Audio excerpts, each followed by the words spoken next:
The stagecoach rattled to a halt, dust swirling around the wooden wheels as Catherine Nelson's heart pounded against her corset. Through the small window, she could see him tall, broad-shouldered, wearing a weather-worn hat, the man she had agreed to marry through nothing more than a series of exchanged letters and desperate circumstances. The year was 1875, and Dry Creek, Colorado was to be her new home, though at this moment, with her trembling hands and the curious stares of fellow passengers, Catherine wondered if she had made a terrible mistake. Last stop, Dry Creek.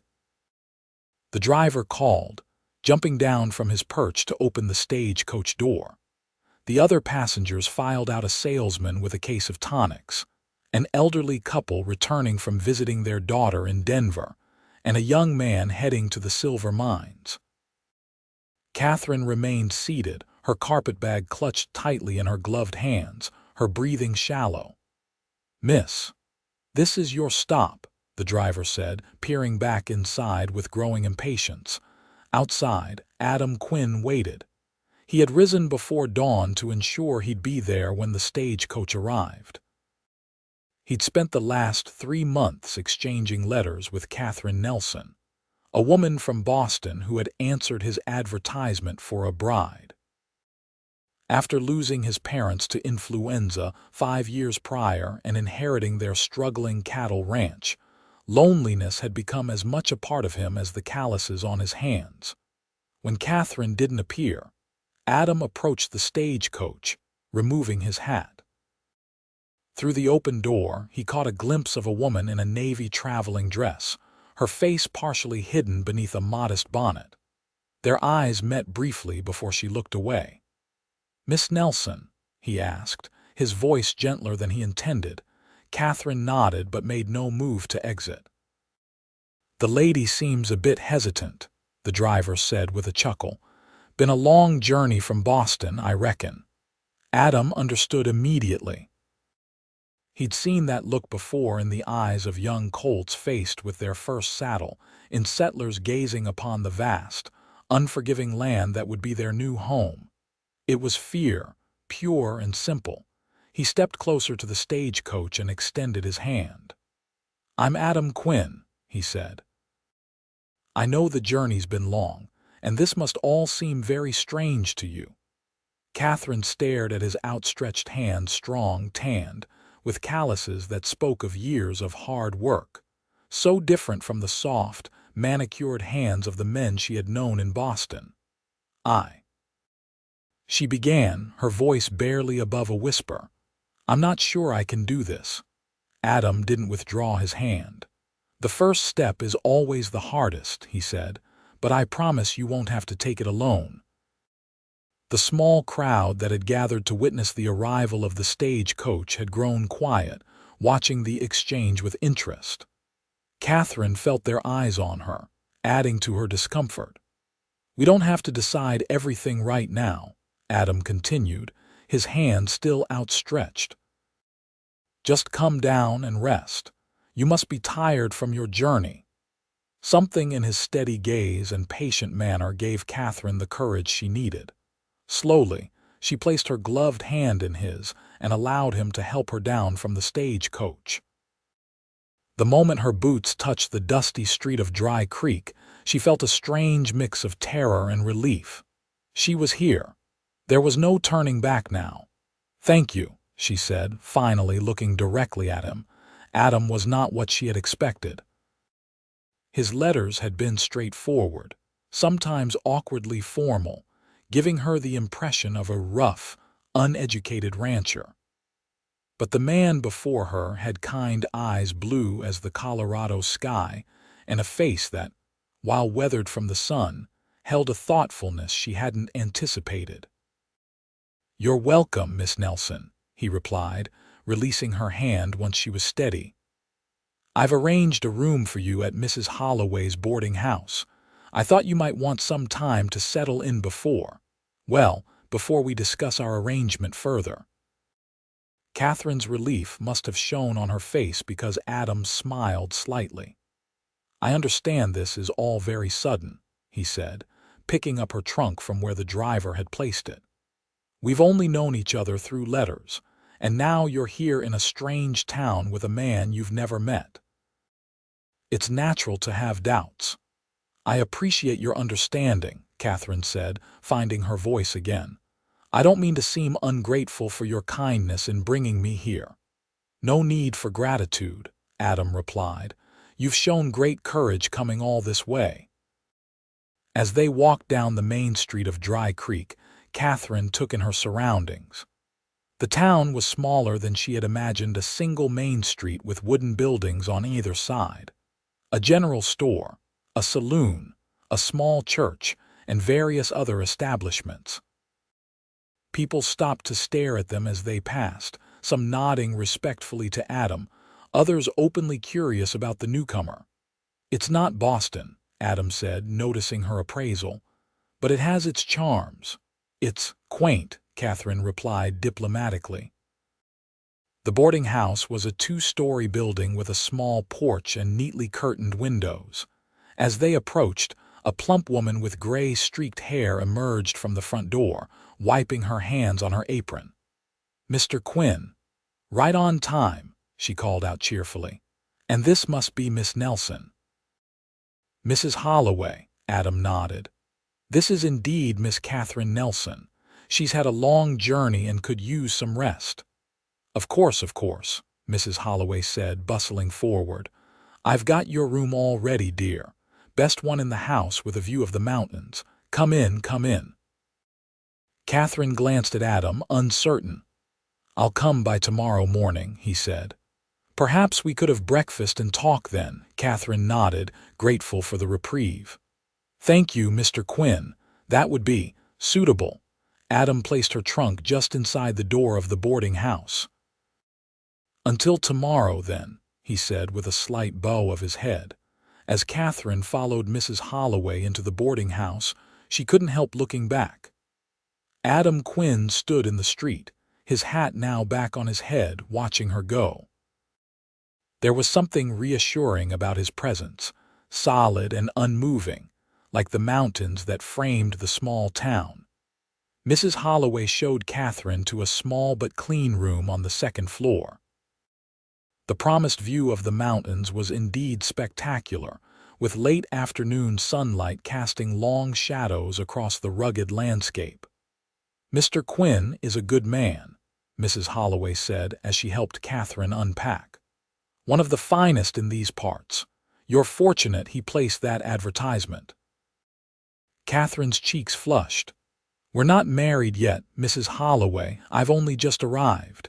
"Of course, dear, of course," the older woman said with a knowing smile. "But he's been fixing up that ranch house for months now.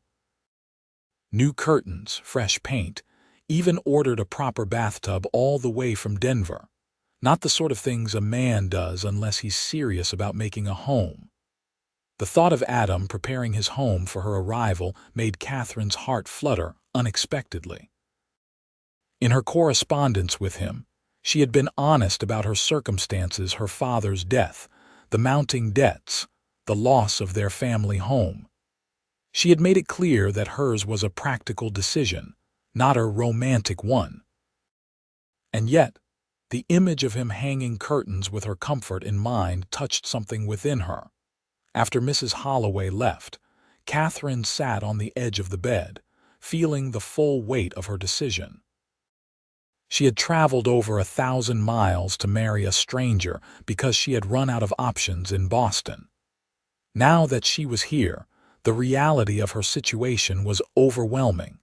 She unpinned her bonnet and placed it carefully on the dresser, then moved to the window. The town of Dry Creek was bathed in the golden light of sunset, transforming the dusty streets and simple buildings into something almost beautiful. In the distance, the mountains stood proud against the darkening sky, eternal and unchanging. Catherine thought of Adam Quinn's hand, extended toward her, waiting with infinite patience for her to find her courage. It was a small gesture, perhaps, but in that moment, it had meant everything. The next morning, Catherine dressed with care. choosing a simple blue dress that complemented her eyes and arranging her dark blonde hair in a modest style. At precisely 9 o'clock, there was a knock at the boarding house door. Mrs. Holloway ushered Adam into the small parlor where Catherine waited. He had clearly made an effort with his appearance. His hair was neatly combed, and he wore a clean shirt under his vest. He still looked every inch the rancher, but there was a dignified quality to him that Catherine found herself admiring. "Good morning, Miss Nelson," he said, hat in hand. "I hope you slept well." "I did, thank you," she replied, though in truth she had lain awake for hours, thoughts racing. "There's a small cafe just down the street that serves a decent breakfast," Adam suggested. "Would that be agreeable?" Catherine nodded, and they set off, walking side by side but not touching. The morning air was crisp and clear, with the promise of heat later in the day. Several people greeted Adam as they passed, their curious glances at Catherine making it clear that news of her arrival had spread quickly. The café was a small, pleasant establishment with checkered tablecloths and windows that let in the morning light. After they were seated and had ordered coffee and flapjacks for Adam, tea and toast for Catherine, a somewhat awkward silence fell between them. "I feel I should apologize for yesterday," Catherine finally said. "It was rude of me to hesitate as I did." Adam shook his head. "No apology needed. You showed good sense being cautious. A woman traveling alone needs to be careful, especially out here. Still, you were kind to be so patient." The waitress brought their drinks, and Adam waited until she had gone before speaking again. "Miss Nelson, Catherine, if I may, I want to be clear about something. The arrangement we discussed in our letters. I still stand by it, but I understand if you've had second thoughts." Catherine wrapped her gloved fingers around her teacup, drawing comfort from its warmth. "What exactly are you proposing, Mr. Quinn?" "Adam, please," he said. "I'm proposing what I wrote in my letters, a partnership. I need help running the ranch, and from what you told me about your experience managing your father's household and accounts, I believe you have skills that would be valuable. In return, you'd have a home, security, and my protection." "And marriage?" Catherine asked directly, meeting his gaze. Adam nodded. "Yes, that was the agreement. But," he added quickly, "I don't expect. That is to say, I understand that this is a practical arrangement for both of us. I won't make demands that would make you uncomfortable." His consideration touched her. Most men would not be so forthright or respectful of her feelings in such a situation. "I appreciate your honesty," she said. "And yes, my circumstances in Boston were such that a practical arrangement was necessary. But now that I'm here, I find myself wondering if it's fair to you." "Fair to me?" Adam looked genuinely surprised. "You're offering me security, a home. What am I really offering you in return? I know nothing about ranching. I've never even seen a cow up close." To her surprise, Adam laughed, a warm, genuine sound that transformed his serious face. "Well, we can remedy that today if you'd like. As for what you're offering me, companionship for one. It gets lonely out there, especially in winter. And I wasn't joking about needing help with the accounts. I can read and write well enough, but numbers have never been my strong suit." Their food arrived, interrupting the conversation. Catherine watched as Adam bowed his head briefly before eating, a small, private gesture of gratitude that spoke volumes about his character. As they ate, the conversation shifted to more practical matters: the town, its inhabitants, the ranch, and what life there would entail. Adam described the property with obvious pride: the house his father had built, the spring-fed creek that ran through the land, the herd of cattle that was small but growing. "It's 5 miles from town," he explained. "Close enough to visit when needed, but far enough to have peace." "And you manage it all alone?" Catherine asked. I have 2 ranch hands brothers named Martinez who have worked the land as long as I have. Good men, hard workers. But they have their own cabin on the property, so yes, the house has been just me since my parents passed." There was a flicker of old grief in his eyes as he mentioned his parents, and Catherine felt a surge of empathy. She too knew the pain of loss. "I'd like to see it," she said impulsively. "The ranch, I mean." Adam looked pleased but cautious. "Are you sure? It's not what you're used to, I imagine." "How do you know what I'm used to?" she challenged gently. "Fair point," he conceded with a slight smile. "We can go today if you'd like. I have the wagon outside." After breakfast, Adam helped Catherine into the wagon, which was considerably more comfortable than the stage-coach had been. As they left the small town behind, the landscape opened up before them, rolling hills covered in grass that rippled like water in the breeze, stands of pine and aspen trees, and always the mountains watching over it all. "It's beautiful," Catherine said, genuinely awed by the vastness of the land. "It can be harsh too," Adam replied. "Winters are long and hard. Summer brings drought some years. The land gives, but it takes too." "You love it," she observed. It wasn't a question. Adam glanced at her, seeming surprised by her perception. "Yes, it's in my blood, I suppose. My father came here when there was nothing but wilderness and Indians, built everything from scratch." "That takes courage," Catherine said. "Or foolishness," Adam replied with a wry smile. "Depends who you ask. The Ute would probably say the latter." "Are there still Indians nearby?" Catherine asked, trying to hide her nervousness. "Most have been moved to reservations now," Adam said, a note of regret in his voice. "The Ute tribe was here when my father arrived. There were conflicts, yes, but also trade, sometimes even friendship. My father learned their language, traded fairly with them. They helped him survive his first winter here." His balanced perspective surprised her. In Boston, the newspapers portrayed all Native Americans as savage obstacles to progress and civilization. "You sound as though you respect them," she observed. "I respect anyone who can live in harmony with this land," Adam replied. "The Ute understood it in ways we're still learning." He paused, then added, "Does that trouble you?" Catherine considered his question. "No," she said finally. "It makes me think you're a man who forms his own opinions rather than accepting what others tell him to believe." Adam gave her an appreciative glance. "You might be the first person from back east I've met who didn't lecture me about the Indian problem." "Perhaps it's because I know what it's like to have others decide your fate without consulting you," she said quietly. Adam fell silent at that, seeming to understand the layers of meaning in her words. As they crested a hill, the Quinn Ranch came into view.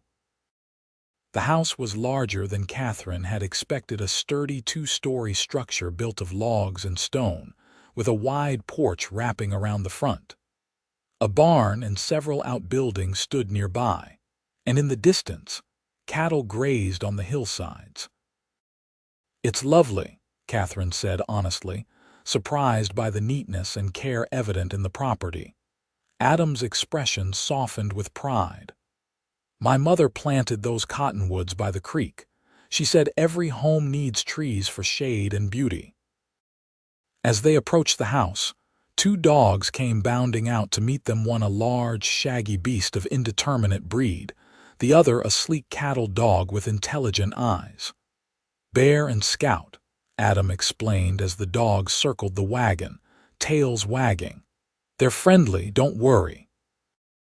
A man emerged from the barn, older than Adam, with dark hair streaked with gray and the weathered face of someone who had spent his life outdoors. "That's Miguel Martinez," Adam said. "His brother Eduardo is probably out with the herd." Miguel approached the wagon, removing his hat as he noticed Catherine. "Senor Quinn," he said with a respectful nod, "you must be Miss Nelson. Welcome to Rancho Quinn." "Thank you, Mr. Martinez," Catherine replied politely. "Miguel, we're going to look around the property," Adam said. "Everything all right here?" "All is well. Eduardo is checking the north pasture fence. The new calf is strong." After exchanging a few more words about ranch business, Adam helped Catherine down from the wagon and led her toward the house. "I should warn you," he said as they approached the porch steps. "It's been a bachelor's home for 5 years. I've tried to make it presentable, but—" Catherine appreciated his concern. "I'm sure it's fine, Adam." The interior of the house was surprisingly comfortable. The front door opened into a large room that served as both parlor and dining area, with a stone fireplace dominating one wall. The furniture was simple but well made, and Catherine noticed signs of recent attention. The floors had been swept, surfaces dusted, and fresh curtains hung at the windows. "Mrs. Holloway mentioned you'd been preparing the house," Catherine said, touching one of the curtains, a simple floral pattern that added a touch of softness to the rustic interior. Adam looked slightly embarrassed. "I may have asked her advice on a few things. The curtains were her suggestion. Said no lady wants to live in a house without proper curtains." "She was right," Catherine said with a small smile. "They're lovely." Adam showed her the rest of the house, the kitchen with its large wood stove, the small study where he kept the ranch's records, and upstairs, 3 bedrooms. One was clearly his, sparsely furnished but neat. Another had been his parents', now unused but maintained out of respect. The third had been prepared for her, a fresh quilt on the bed, a dresser with a mirror, and a small desk beneath the window.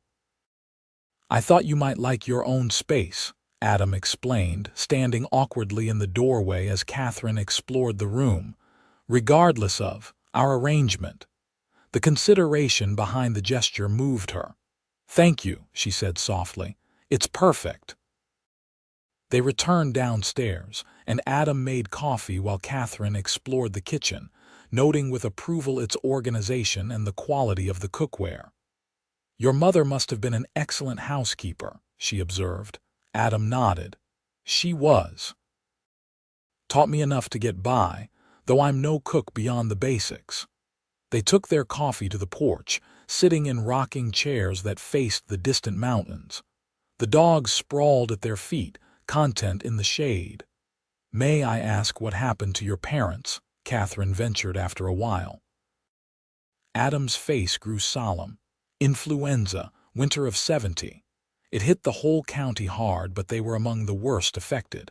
Doctor did what he could, but—" He trailed off, his grip tightening on his coffee mug. "They were good people, worked hard all their lives, deserved better than that end." "I'm sorry," Catherine said simply. "My father died last year. Heart failure, though I think it was really grief that took him. He was never the same after my mother passed. You were close to him. Very. He taught me everything: reading, mathematics, even some Latin. He was a professor before his health declined. We had to sell his library at the end to pay for medicine." The memory still pained her. "That must have been difficult," Adam said, his voice gentle. "It was," Catherine admitted. "Almost as difficult as admitting we had no more money, no more options. When I saw your advertisement in the newspaper, it seemed like Providence." Adam was quiet for a moment, then said, "I want you to know something, Catherine. If you decide this isn't what you want, if you decide I'm not what you want, I'll ensure you have the means to return to Boston, or go wherever you choose." His offer, so genuine and without condition, touched Catherine deeply. "That's very honorable of you." "It's not about honor," Adam replied. "It's about choice. I've lived here my whole life because I chose to. I want the same for you." They sat in companionable silence for a time, watching as the afternoon light painted the landscape in rich gold. Catherine found herself feeling more at ease than she had since leaving Boston. "Would you like to see the rest of the ranch?" Adam asked eventually. Catherine nodded eagerly. "Yes, please." Adam showed her the barn first, a sturdy structure that housed 4 horses, including his own mount, a handsome bay gelding named Rusty.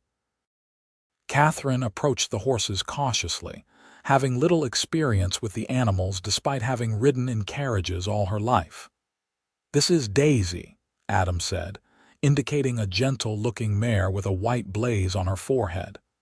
"If you decide to stay, she'd be yours. She's steady, not too spirited, good for a beginner." The thought of having her own horse was both exciting and intimidating. Catherine reached out tentatively, and the mare snuffled at her hand. "She likes you," Adam observed with a smile. From the barn, they walked to a fenced pasture where several cows with young calves grazed peacefully. Adam pointed out different animals, explaining their bloodlines and the qualities he looked for in his stock. His knowledge was impressive, and Catherine found herself genuinely interested in learning more. "That's Eduardo," Adam said, nodding toward a rider approaching from the distance. "Miguel's younger brother." The man rode up to the fence and dismounted, tipping his hat to Catherine. Like his brother, Eduardo Martinez had the weathered look of a man who worked outdoors, though he was younger, perhaps 30 or so. "Miss Nelson, welcome," he said, his English accented but clear. "I hope the boss is showing you the best parts of the ranch." "He's being very thorough," Catherine replied with a smile. "It's all fascinating." Eduardo grinned. "Wait until you see winter calving. That's when it gets truly exciting." They spoke briefly about ranch matters, and Catherine noticed the easy rapport between Adam and his employee. There was respect on both sides, without the rigid hierarchy she might have expected.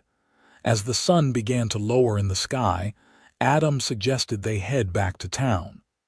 "Unless you'd like to stay for supper," he added. "Though I should warn you, my cooking is basic at best." Catherine hesitated, torn between propriety and the surprising comfort she felt in Adam's company. "Perhaps another time," she said finally. "Mrs. Holloway is expecting me for dinner, and I wouldn't want to worry her." Adam nodded, understanding in his eyes. "Of course." On the ride back to town, Catherine found herself reviewing the day's experiences. The ranch was beautiful if remote. The work would be hard, but there was a dignity to it that appealed to her, and Adam Quinn. He was not what she had expected. There was a gentleness to him that belied his rugged exterior, an intelligence that showed in his thoughtful management of the ranch. "What are you thinking?" Adam asked, breaking the comfortable silence that had fallen between them. Catherine considered her answer carefully. "I'm thinking that I still have much to learn about this place, about the life you're offering." "But," Adam prompted, sensing there was more. "But I'm also thinking that I'd like to try," she said softly, "if you're still willing." Adam's expression remained carefully neutral, but Catherine saw something brighten in his eyes. "I am," he said simply. They reached the boarding house just as twilight was deepening into night. Adam helped Catherine down from the wagon, his hand steady at her waist. "Thank you for today," she said, "for showing me your home." "Our home," Adam corrected gently. "If you want it to be." The possessive sent a flutter through Catherine's chest. "Perhaps we could discuss the arrangements tomorrow," Adam nodded. "I'll come by in the morning." "There's the matter of speaking to the Reverend, if you're certain." Catherine took a deep breath. "I am." Adam's smile was small but genuine. "Then I'll see you tomorrow, Catherine." As she watched him drive away, Catherine felt a curious mixture of trepidation and hope. She was about to embark on a life utterly different from anything she had known before, with a man she was only beginning to understand. Yet something about Adam Quinn inspired trust, and after the hardships of the past year, trust was no small thing. The next morning, Adam arrived promptly at 9, dressed in his Sunday best, a dark suit that, while not fashionable by Boston standards, was well made and suited him. Together, They walked to the small church where Reverend Thomas received them in his study. The Reverend was a kind-faced man with spectacles and a thoughtful manner. He listened as they explained their situation, his expression giving away nothing. "So you've known each other through correspondence only until yesterday," he clarified. "Yes, Reverend," Catherine answered. "But we've been writing for 3 months. And you're both entering into this union of your own free will, understanding its sanctity and permanence." "We are," Adam said firmly. The Reverend studied them over his spectacles. "I've known Adam since he was a boy," he said to Catherine. "He's a man of his word and strong character, but marriage is not something to be entered into lightly, especially between two people who are still strangers in many ways." "We understand that," Catherine said, "but circumstances sometimes require unconventional solutions." "Indeed they do," the Reverend agreed. "I've performed marriages for mail-order brides before. Some have flourished, others." He shook his head. "I would suggest a longer period of acquaintance, but I understand your position, Miss Nelson, being new to town with limited resources." "Catherine is welcome to stay at the boarding house as long as she needs," Adam interjected. "I've arranged it with Mrs. Holloway." The gesture surprised Catherine, who had assumed they would marry immediately. "That's very considerate," the Reverend said, clearly approving. "Perhaps a compromise, then. I propose a 2-week engagement period, time for you both to become better acquainted before making your vows." Adam looked to Catherine. "Would that be agreeable to you?" The relief Catherine felt at not having to marry immediately was tempered by practical concerns. "I don't wish to be a financial burden." "You won't be," Adam assured her. "Consider it part of our agreement." "Then yes," Catherine said. "A 2-week engagement would be perfect." The Reverend smiled, clearly pleased with the arrangement. "Excellent. I'll schedule the ceremony for 2 weeks from today, if that suits you both." As they left the church, Catherine felt a weight lift from her shoulders. The brief reprieve would give her time to adjust to Dry Creek and learn more about the man she was agreeing to marry. "Thank you," she said as they walked back toward the boarding house, "for suggesting the boarding house arrangement. It was thoughtful." Adam glanced at her. "I meant what I said yesterday, Catherine, about wanting you to have a choice. Rushing into marriage today wouldn't have given you that." "What will we do during these 2 weeks?" she asked. "Get to know each other," Adam suggested. "You could spend more time at the ranch, learn about the work there. I could show you more of the area, and—" He hesitated. "Perhaps we could speak to Mrs. Holloway about hosting a small gathering to introduce you to some of the townspeople." "A party?" Catherine asked, surprised. "Nothing elaborate," Adam assured her. "Just a few neighbors, the Reverend and his wife, people you'd be seeing regularly if you stay." The idea of meeting the community appealed to Catherine. In Boston, after her father's death and their financial ruin, former friends had politely but firmly distanced themselves. The thought of building new connections was both terrifying and exciting. "I'd like that," she said. Over the next 2 weeks, Catherine fell into a routine that gradually became comfortable. Mornings were often spent with Adam, riding around the ranch property or helping in small ways collecting eggs from the chicken coop, learning to milk the cow kept for household use, assisting with the garden that provided vegetables for the ranch. Adam was a patient teacher, never showing frustration when Catherine's city-bred hands fumbled with unfamiliar tasks. In turn, she began helping him organize the ranch's account books, bringing order to the haphazard system he'd been using. "You have a good head for numbers," Adam observed one afternoon as they sat at the kitchen table, ledgers spread between them. "My father insisted on it," Catherine replied. "He said a woman should be able to manage her own finances, not rely on a man to do it for her. He sounds like a wise man." "He was," Catherine said softly. "I think he would have liked you." In the afternoons, Catherine would return to town, sometimes accompanying Mrs. Holloway to the general store or visiting the small library housed in a corner of the church. Slowly, she began to recognize faces, to exchange greetings with the townspeople who regarded her with increasing warmth as news of her engagement to Adam spread. The small gathering Mrs. Holloway arranged was held in the boarding house parlor on the Saturday before the wedding. Catherine wore her best dress, a deep green silk that had been altered 3 times to keep up with changing fashions in Boston, and was surprised by how nervous she felt meeting Adam's friends and neighbors. "You look beautiful," Adam said when he arrived to escort her downstairs, his honest admiration making her cheeks warm. The guests included the Reverend and his wife, the town doctor and his family, the owner of the general store, and several ranchers from neighboring properties. Catherine was touched by the small gifts they brought: jars of preserves, hand-knitted dishcloths, a patchwork quilt made by the ladies of the church. "We're glad to have another young woman in the community," Mrs. Thomas, the Reverend's wife, told her warmly. "And especially glad Adam's found someone. He's kept to himself too much since his parents passed." "He speaks very highly of his parents," Catherine said. "They were good people," Mrs. Thomas agreed. "His mother, Elizabeth, was my dearest friend. She would have been so pleased to see Adam settling down with someone like you, educated, capable." Throughout the evening, Catherine observed Adam with his neighbors. He was respected, that much was clear, but there was also genuine affection.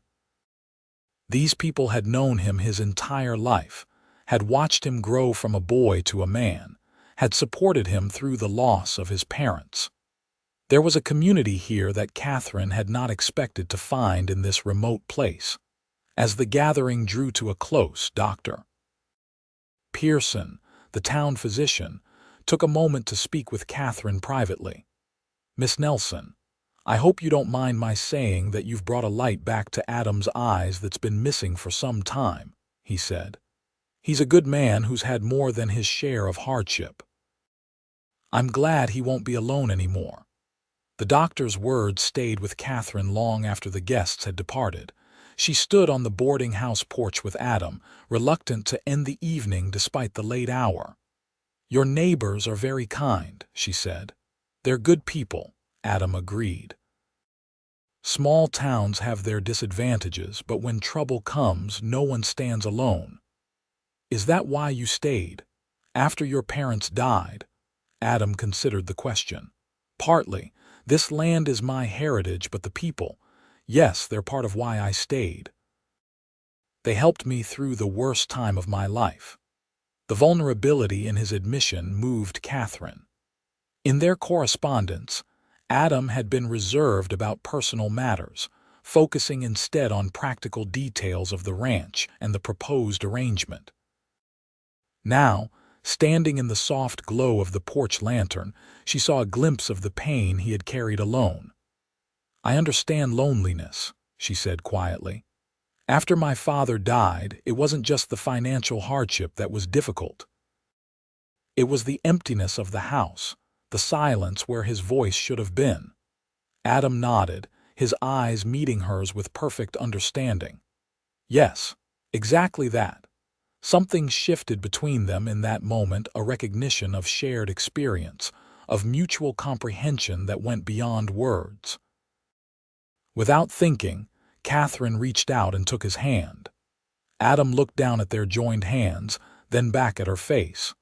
Slowly, giving her time to withdraw if she wished, he raised her hand to his lips and pressed a gentle kiss to her knuckles. "Good night, Catherine," he said, his voice low and warm. "I'll see you tomorrow."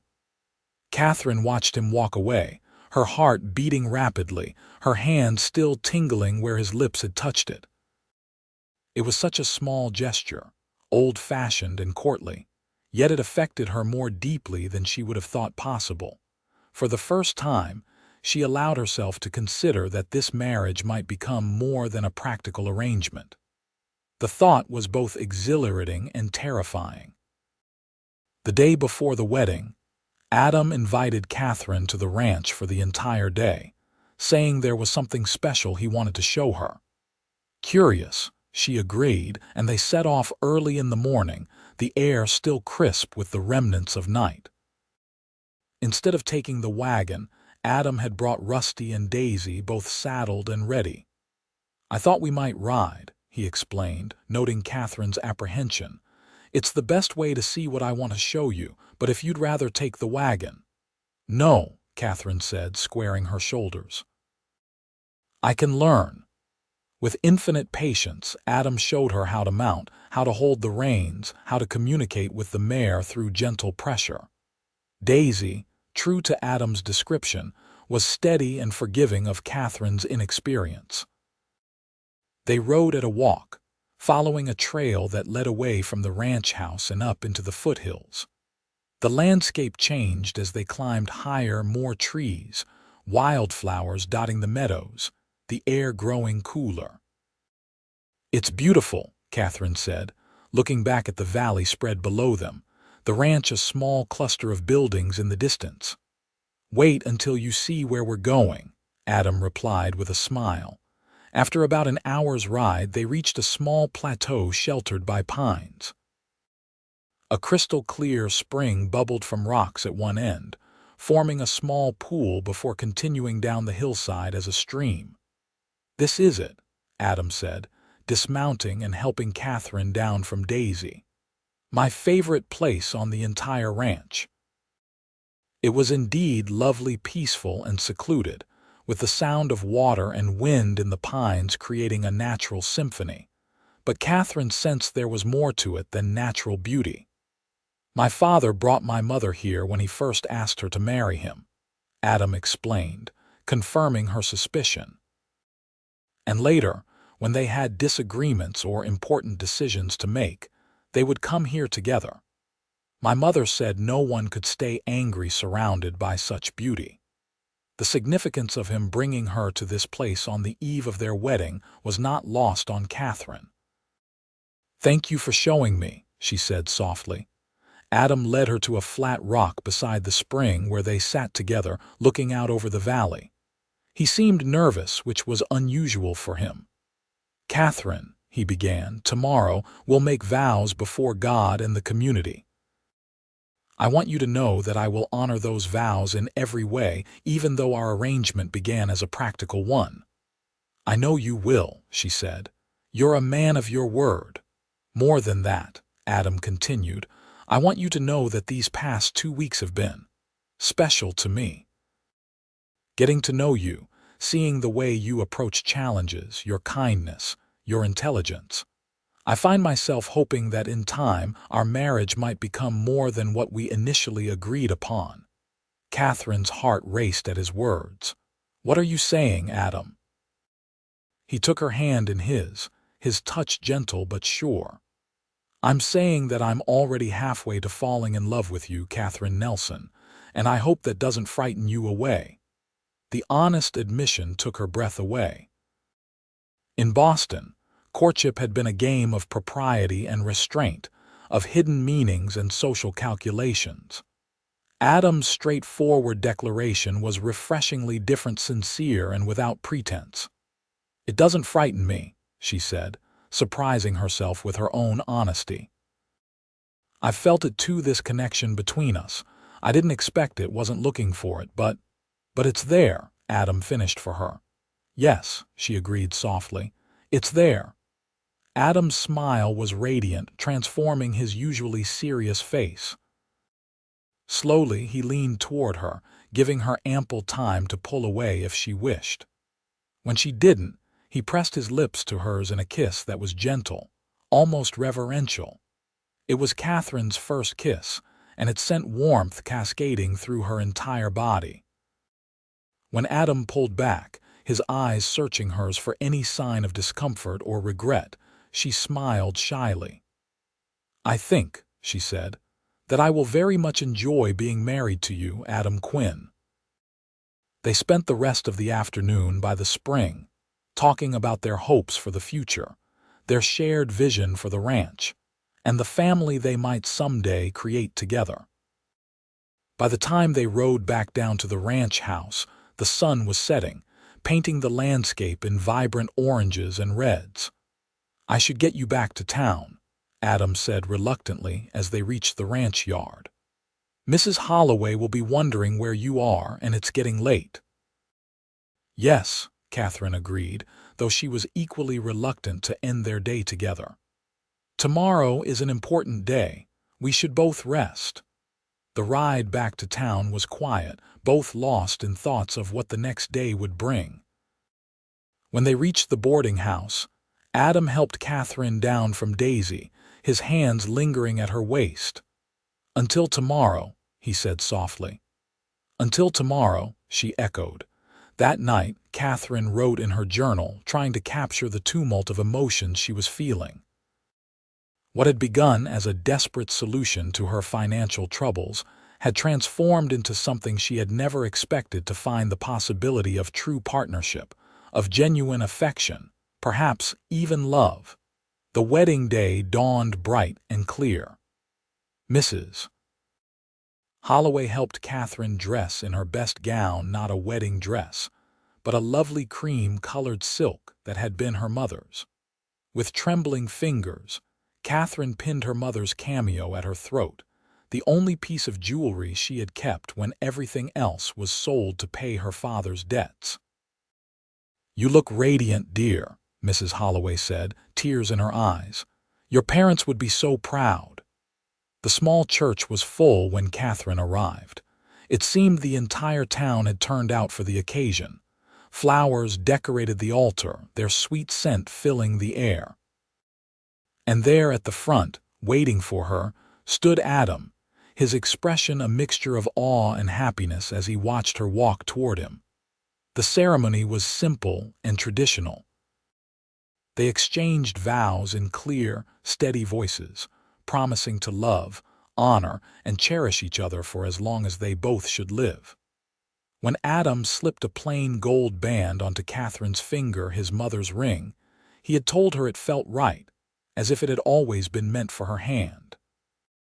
"I now pronounce you husband and wife," Reverend Thomas declared. "What God has joined together, let no man put asunder." Adam's kiss was gentle, mindful of their audience, but there was a promise in it that made Catherine's cheeks flush. The celebration afterward was held at the town hall, a simple affair with food prepared by the church ladies, music provided by local musicians, and plenty of good wishes from the community. Catherine was overwhelmed by the warmth with which she was welcomed as Mrs. Quinn. As the afternoon waned, Adam approached his new wife, who was deep in conversation with Mrs. Thomas. "Ready to go home?" he asked softly. "Home." The word held new meaning now. Catherine nodded, suddenly shy despite the day they had spent together. They said their goodbyes amid cheers and well wishes, rice showering down on them as they exited the hall. Adam had brought the wagon rather than horses, for which Catherine was grateful given her still limited riding skills. The journey to the ranch, their ranch now, was filled with a charged silence, both aware that everything had changed with the speaking of their vows. As they approached the house, Adam surprised Catherine by stopping the wagon and coming around to her side. Before she could question him, he had lifted her into his arms. "Adam," she exclaimed, laughing in surprise. "What are you doing, carrying my bride across the threshold?" he replied with a grin. "It's tradition." He carried her up the porch steps and through the front door, setting her down gently in the parlor. Catherine looked around, noticing small changes since her last visit: fresh flowers on the table, new cushions on the sofa, a small stack of books that she recognized as recent arrivals from the Denver bookstore. "You've been busy," she observed. "I wanted to feel like home for you," Adam said, suddenly looking uncertain. "Is it all right?" Catherine's heart swelled with emotion. "It's perfect," she said softly. Adam took her hands in his. "Catherine, I meant what I said yesterday. I won't rush you. We have time to get to know each other better, to build our life together at our own pace." The consideration in his words touched her deeply. This man, who could have demanded all the rights of a husband immediately, was instead offering her time, respect, and understanding. "Adam," she said, gathering her courage, "I appreciate your thoughtfulness more than I can say, but I didn't marry you expecting to live as strangers under the same roof." A spark of hope lit his eyes. "What are you saying?" Catherine stepped closer to him, resting her hands on his chest. "I'm saying that I want to be your wife in every sense of the word. I want us to build not just a partnership, but a true marriage." Adam's arms encircled her waist, drawing her closer. "Are you sure?" In answer, Catherine rose on her tiptoes and pressed her lips to his. Unlike their previous kiss by the spring, this one deepened quickly, years of loneliness and longing finding expression in their embrace. Later that night, as they lay together in what was now their bed, Catherine rested her head on Adam's chest, listening to the steady beat of his heart. His fingers traced lazy patterns on her bare shoulder, his touch gentle and reverent. "Happy?" he asked softly. "Very," she replied, tilting her face up to his. "Are you?" Adam's smile was answer enough, but he spoke the words anyway. "More than I ever thought possible." Outside, the vast Colorado sky was filled with stars, bright and countless against the velvet darkness.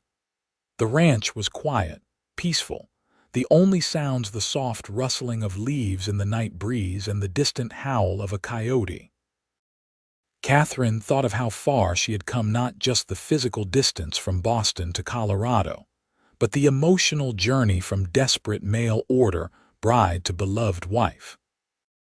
She remembered her fear when the stagecoach had first arrived in Dry Creek, her reluctance to step down into this strange new world, and she remembered Adam's hand, extended toward her, patient and steady, waiting for her to find her courage. "Thank you," she whispered. "For what?" Adam asked, curious. "For waiting," she said simply. "That first day when I was too afraid to get down from the stagecoach, you could have walked away, found someone braver, less hesitant." "Never," Adam replied, pressing a kiss to her forehead. "Something told me you were worth waiting for." And I was right. Catherine snuggled closer to her husband, content in the knowledge that whatever challenges the future might bring, they would face them together. The life ahead would not be easy, the land could be harsh, the work demanding, but it would be theirs, built on mutual respect, shared purpose, and growing love. And that, she thought as sleep began to claim her, was worth crossing a continent for. 10 years later, Catherine stood on the porch of the ranch house, watching as Adam taught their 8-year-old son, James, how to properly bridle his pony. Nearby, their 6-year-old daughter, Elizabeth, named for Adam's mother, carefully collected eggs from the chicken coop, her small face serious with concentration. The ranch had prospered in the decades since Catherine's arrival. The cattle herd had doubled in size, and Adam's reputation for quality stock had spread throughout the territory. The house had expanded to a new wing added when the children came, with a proper library that housed books Catherine had carefully selected from catalogs, including several volumes similar to those her father had been forced to sell. "Mama, look," Elizabeth called, proudly displaying her basket of eggs. "I didn't break any today." "Wonderful, darling," Catherine replied with a smile. "Those will be perfect for the cake we're making for Papa's birthday." Life had not been without hardships. There had been difficult winters, a drought that nearly devastated the herd, and the heartbreaking loss of a baby born too soon during their 3rd year of marriage. But through it all, the foundation they had built of trust, respect, and deepening love had sustained them. Catherine's thoughts were interrupted by the sound of approaching hooves. Miguel Martinez, now the ranch foreman, rode into the yard, waving a letter. "Mail from Denver, Senora Quinn," he called, dismounting and approaching the porch. Catherine thanked him and examined the envelope. It was from the Colorado Educational Society, to which she had applied for support in establishing a small school for the children of ranchers too distant from town to attend regularly. Inside was the news she had been hoping for approval of her proposal, along with a small grant to purchase books and supplies. The school would begin in the fall, housed in a small building Adam and the ranch hands had already constructed near the main house. "Good news?" Adam asked, coming up beside her after ensuring James was managing his pony safely. "The best," Catherine replied, showing him the letter. "The school is officially approved. We can begin in September as planned." Adam's face lit with pride. "I knew they'd see the value in your proposal. No one argues with my wife when she sets her mind to something." Catherine laughed, leaning into his embrace. "A trait you once found challenging, as I recall." "And now appreciate more than I can say," Adam replied, pressing a kiss to her temple. "Your determination has improved this ranch, this community, and certainly this husband." As their children played in the yard, safe and happy in the home their parents had built together, Catherine reflected on how completely her life had transformed from that moment of fear on the stagecoach steps. She had found not just security, but purpose, joy, and a love that grew stronger with each passing year. "What are you thinking about?" Adam asked, noting her contemplative expression. Catherine smiled up at her husband, the years of shared life visible in the laugh lines around his eyes and the touch of silver at his temples. "I was thinking about beginnings," she said, "and how the most frightening steps often lead to the most wonderful journeys." Adam's eyes, still as blue as the Colorado sky, crinkled with understanding. Like a certain mail-order bride who was too afraid to step down from a stagecoach. "Until a patient cowboy held out his hand," Catherine finished, lacing her fingers through his. And as the sun set over the land they both loved, painting the distant mountains in gold and purple, Catherine knew with absolute certainty that no Boston drawing room, no life of ease and society, could ever have brought her the profound happiness she had found here in this wild, beautiful place, with this good, steadfast man who had waited for her to find her courage, and then helped her discover her strength.